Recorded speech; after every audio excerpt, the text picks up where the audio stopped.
Assalamualaikum warahmatullahi wabarakatuh. Ia hanya seorang janda muda dari desa kecil, pergi merantau sebagai TKW demi masa depan anaknya. Setiap malam, ia menahan rindu, bekerja dalam diam, dan menyimpan luka yang tak pernah diceritakan. Tapi, takdir berkata lain di negeri asing. Ia justru bertemu seseorang yang tak pernah ia bayangkan. Pria terpandang, kaya raya, dan berwibawa.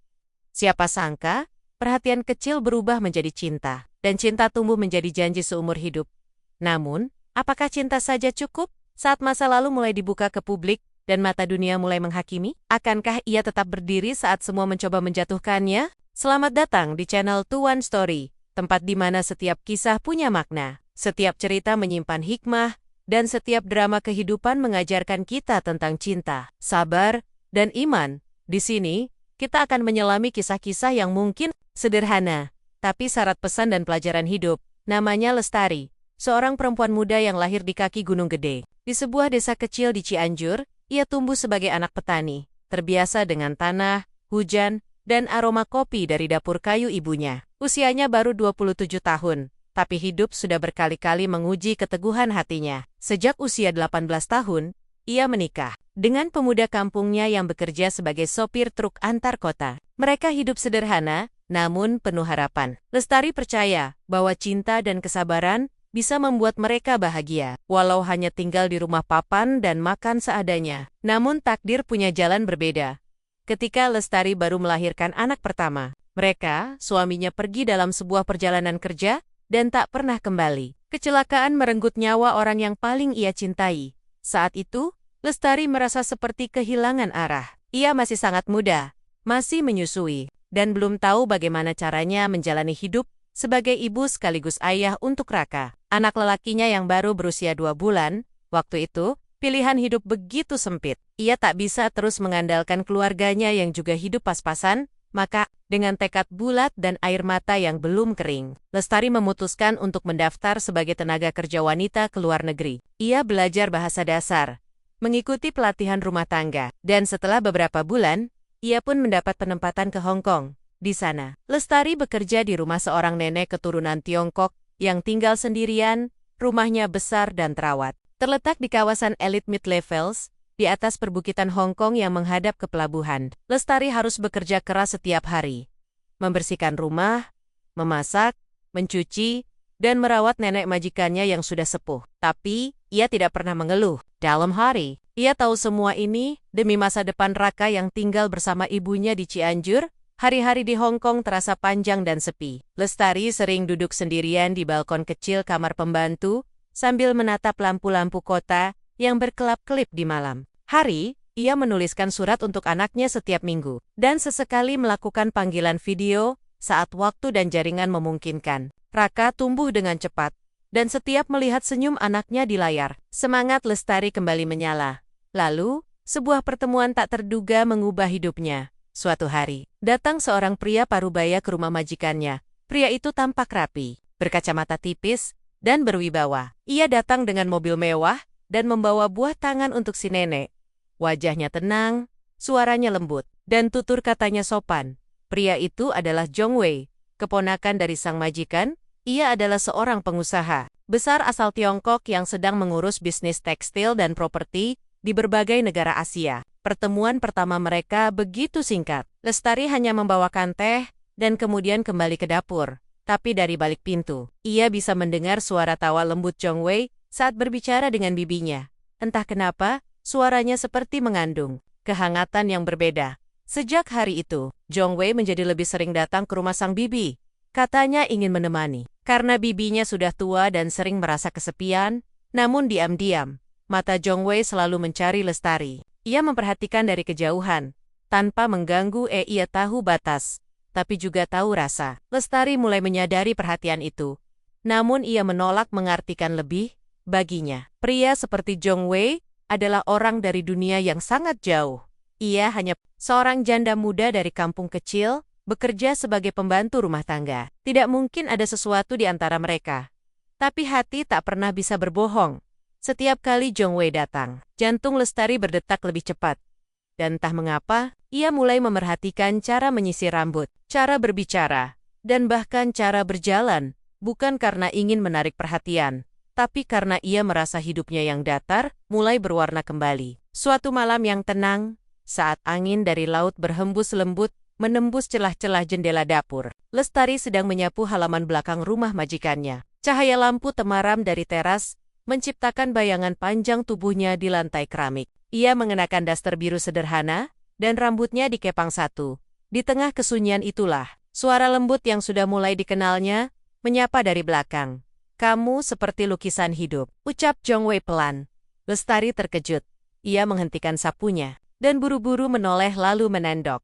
Wajahnya memerah. Ia tidak tahu harus menjawab apa. Baginya, pujian seperti itu adalah sesuatu yang terlalu indah untuk didengar. Apalagi dari seorang pria terhormat seperti Jong Wei. "Maaf, saya belum selesai bersih-bersih." "Tuan?" katanya gugup. Mencoba mengalihkan. Namun Jong Wei hanya tersenyum. "Saya bukan datang untuk memeriksa kebersihan rumah. Saya hanya ingin berjalan-jalan. Dan melihatmu bekerja membuat malam ini terasa tenang." Kalimat itu sederhana. Namun, bagi Lestari, bagaikan hujan turun di padang hati yang sudah lama kering. Ia kembali menunduk, pura-pura sibuk menyapu, padahal dadanya berdebar tidak karuan. Ia tahu, perasaan ini tidak boleh tumbuh, tapi ia juga tahu, hatinya sudah tidak sepenuhnya miliknya lagi. Hari-hari setelah itu, kehadiran Jong Wei terasa semakin sering. Ia datang bukan hanya untuk menjenguk bibinya, tapi juga membawa makanan, bunga, atau buku untuk dibaca bersama. Dan dalam banyak kesempatan, ia selalu menyapa Lestari, kadang hanya dengan anggukan, kadang dengan senyum hangat, atau kalimat-kalimat kecil yang ringan, tapi mengena. Lestari tidak pernah menyangka hidupnya akan seperti ini. Dulu, ia harus bangun jam 4 pagi, untuk mencuci popok dan menanak nasi dengan tungku kayu. Kini, ia duduk diam di taman, sambil mendengar pria kaya dari negeri asing bercerita tentang pemandangan pegunungan di Guilin dan danau-danau tenang di Honjo. Ia tidak mengerti semua kata-kata Jong Wei, tapi ia bisa merasakan ketulusan dari cara pria itu menatapnya. Pada suatu siang yang cerah, saat udara di Hong Kong sedang sejuk, Lestari menerima sebuah kotak kecil dari sang nenek majikan. "Ini dari Wei," kata sang nenek sambil tersenyum lembut. "Dia menitipkan ini untukmu." Dengan tangan bergetar, Lestari membuka kotak itu. Di dalamnya terdapat gaun sutra merah tua yang lembut saat disentuh, dengan bordiran bunga plum di sisi kanan. Warnanya anggun, dan potongannya sederhana, tapi elegan. Lestari menatapnya lama, tak percaya bahwa pakaian semewah itu ditujukan untuknya. Ia bahkan merasa tidak layak memegangnya. Hari itu, Lestari mengurung diri di kamar pembantu. Ia menatap gaun itu lama sekali, lalu menatap cermin. Benarkah ada seseorang yang melihatnya lebih dari sekadar pembantu? Apakah seorang perempuan biasa sepertinya bisa dicintai lagi? Majikannya, wanita tua itu, ternyata memperhatikan perubahan kecil di wajah dan mata Lestari. Ia mendekati gadis muda itu malam harinya. Membawa secangkir teh hangat, dengan suara pelan, ia berkata, "Kau tahu, Wei adalah pria yang pernah terluka. Ia kehilangan istrinya karena pengkhianatan. Dan sejak itu, ia seperti membangun tembok di sekeliling hatinya.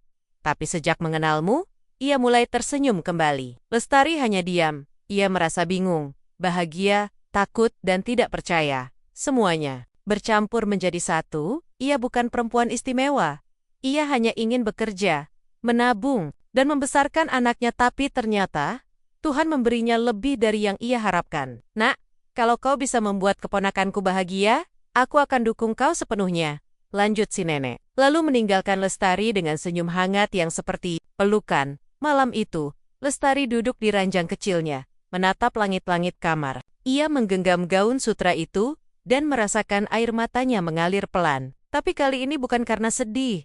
Tangis itu lahir dari hati yang lama beku. Kini mulai mencair oleh kehangatan cinta yang tulus. Dan dalam diam, ia mulai bertanya, mungkinkah seorang janda sederhana dari Cianjur bisa memulai lembaran baru dengan seorang pria dari dunia yang begitu berbeda? Pernikahan mereka berlangsung dengan sederhana, namun menyimpan kehangatan yang sulit dilupakan. Jong Wei memilih tempat yang jauh dari keramaian. Sebuah pulau kecil di pesisir selatan Tiongkok, milik pribadi keluarga besar Jong, dikelilingi laut biru dan pepohonan hijau, hanya suara angin dan debur ombak yang menjadi saksi ikrar cinta mereka. Lestari mengenakan congsam putih, dengan bordiran naga dan burung phoenix, simbol keberanian dan kesetiaan. Gaun itu dibuat khusus oleh perancang busana lokal.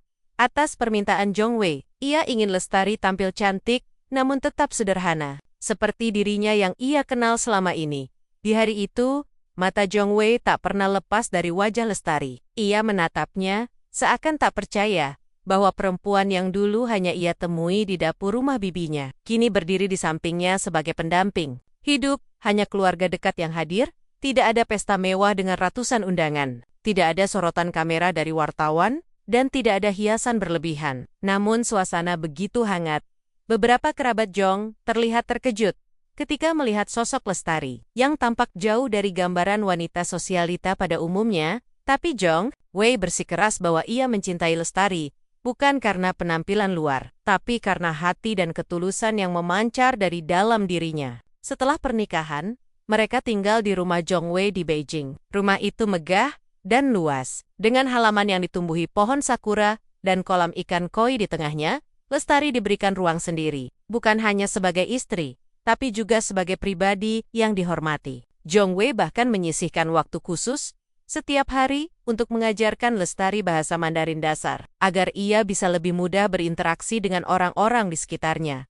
Namun, kehidupan sebagai istri seorang pria terpandang tidak selalu mudah. Lestari harus beradaptasi dengan lingkungan yang benar-benar baru. Ia mulai belajar cara berpakaian sesuai budaya setempat, memahami tata krama keluarga besar Zhong, dan menghadiri acara-acara sosial yang kadang membuatnya merasa kikuk. Ia tidak pernah membayangkan akan duduk berdampingan dengan istri duta besar, atau bersalaman dengan pengusaha-pengusaha ternama dari Shanghai. Meski begitu, Lestari tetap menjadi dirinya sendiri. Ia tidak pernah mencoba menjadi orang lain. Ia tetap bangun pagi untuk menyiram tanaman, tetap menyeduh teh untuk Zhong Wei sendiri, dan sesekali menulis surat untuk ibunya di kampung. Ia tahu, dari manapun ia berasal, nilai kesederhanaan dan ketulusan tidak boleh luntur. Zhong Wei pun mencintainya justru karena hal itu. Karena ia tidak berubah menjadi sosok palsu yang hanya mengejar status. Namun perlahan, angin mulai berubah. Tidak semua orang dalam keluarga besar Zhong bisa menerima keberadaan Lestari. Beberapa kerabat merasa tidak nyaman, bahkan mencibir di belakang. Mereka mempertanyakan latar belakang Lestari, membandingkannya dengan wanita-wanita dari kalangan atas yang pernah dekat dengan Zhong Wei sebelumnya. Dia hanya pembantu. Apa yang bisa dia lakukan untuk keluarga ini? Begitu gumam lirih yang sayup-sayup sampai ke telinga Lestari. Awalnya, Lestari hanya diam. Ia berpikir, cukup bersikap sopan dan baik, maka semuanya akan berubah. Namun hari demi hari, tekanan halus itu makin terasa saat menghadiri acara keluarga. Ia kadang merasa dipandang sebelah mata, ada yang hanya menyapa sekilas. Bahkan ada yang sengaja menjauh saat ia datang. Lestari merasa kecil lagi, seperti dulu saat pertama kali menginjakkan kaki di Hong Kong, dengan membawa koper tua dan sepatu pinjaman. Zhong Wei mengetahui semua itu. Ia memang tidak selalu ikut dalam setiap pertemuan keluarga, tapi ia punya mata dan telinga yang tersebar di mana-mana. Suatu malam, saat Lestari hendak tidur, ia duduk di pinggir ranjang dan menggenggam tangan istrinya dengan lembut. Aku tahu, mereka belum semuanya bisa menerima, tapi kamu tidak sendiri. Aku memilihmu karena aku tahu siapa dirimu, bukan karena gelar, bukan karena status. Kamu punya hati yang jauh lebih berharga dari segalanya. Kata-kata itu membuat Lestari menitikkan air mata. Bukan karena sedih, tapi karena merasa dilindungi. Untuk pertama kalinya dalam hidup, ia merasa benar-benar dimengerti dan dijaga.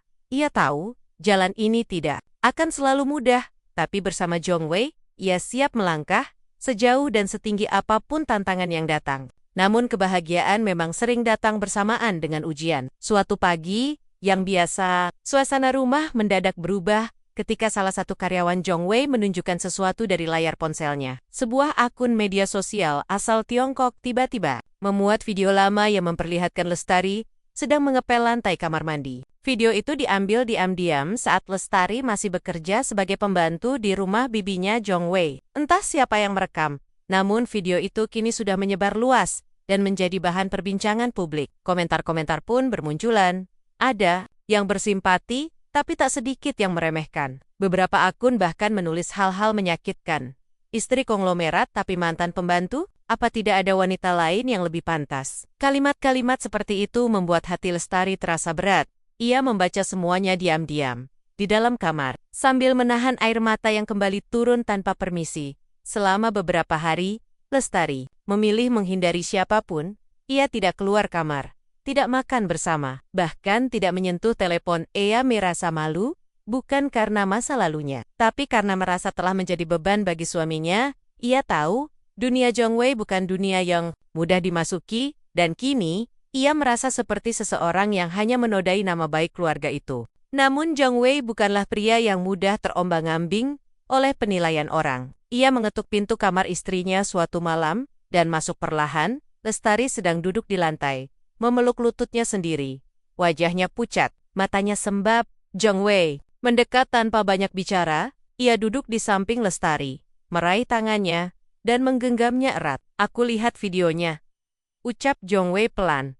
"Dan aku tidak melihat sesuatu yang salah di sana. Yang kulihat justru seorang perempuan tangguh, bekerja dengan jujur, demi anaknya, demi masa depan. Dan itu membuatku semakin menghargaimu, Lestari Tekjiang." Tidak ada kata-kata yang bisa menjawab itu. Ia hanya memandang Zhong Wei dengan mata berkaca-kaca. Dalam hati, ia bertanya, kenapa pria sebaik ini bisa mencintai aku yang biasa saja? Zhong Wei melanjutkan, "Jangan biarkan suara orang lain merusak siapa dirimu. Kamu bukan masa lalumu.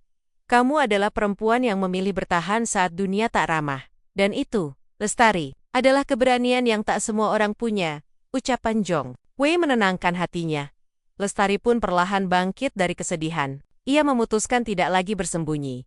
Ia sadar, jika terus menunduk, ia tak akan pernah bisa menunjukkan pada dunia siapa dirinya sebenarnya. Maka, ia mulai menulis. Ya, menulis. Sesuatu yang dulu sangat ia sukai saat masih sekolah. Dengan bantuan seorang teman, Lestari membuat catatan harian kecil tentang perjalanannya sebagai TKW. Ia menuliskan kisah suka dukanya, perjuangan menjadi seorang ibu tunggal, dan bagaimana cinta bisa tumbuh di tempat yang tidak diduga. Catatan itu ia unggah dalam bentuk blog kecil. Tadinya tulisan-tulisan itu mulai menarik perhatian banyak orang. Pesan-pesan mulai berdatangan. Banyak perempuan dari Indonesia, Filipina, bahkan Vietnam yang mengirimkan cerita mereka. Mereka merasa terwakili oleh kisah Lestari. Mereka merasa tidak sendiri. Lestari pun mulai merasa kuat kembali. Ia tidak hanya istri Zhong Wei. Kini ia menjadi suara bagi banyak perempuan yang pernah mengalami hal serupa. Zhong Wei melihat perubahan itu dengan bangga. Ia menyarankan agar Lestari membuat yayasan kecil untuk membantu para mantan TKW membangun kehidupan baru. Setelah pulang ke tanah air, bersama-sama, mereka merancang program pelatihan, membuk, bahasa, bahkan merintis usaha kecil untuk pemberdayaan perempuan. Namun di tengah semua itu, ada satu hal yang paling penting bagi Lestari. Anaknya, Raka, yang kini berusia 5 tahun, telah diboyong ke Beijing dan tinggal bersama mereka. Bocah itu tumbuh sehat dan ceria. Ia memanggil Zhong Wei dengan sebutan Papa Zhong, dan mereka terlihat seperti keluarga yang telah lama bersama. Suatu malam, Raka memeluk ibunya dan berbisik, "Mama jangan pergi lagi ya. Raka senang di sini." Lestari memeluk anaknya erat, pelukannya terasa hangat dan dalam, seperti ingin menyimpan momen itu selamanya.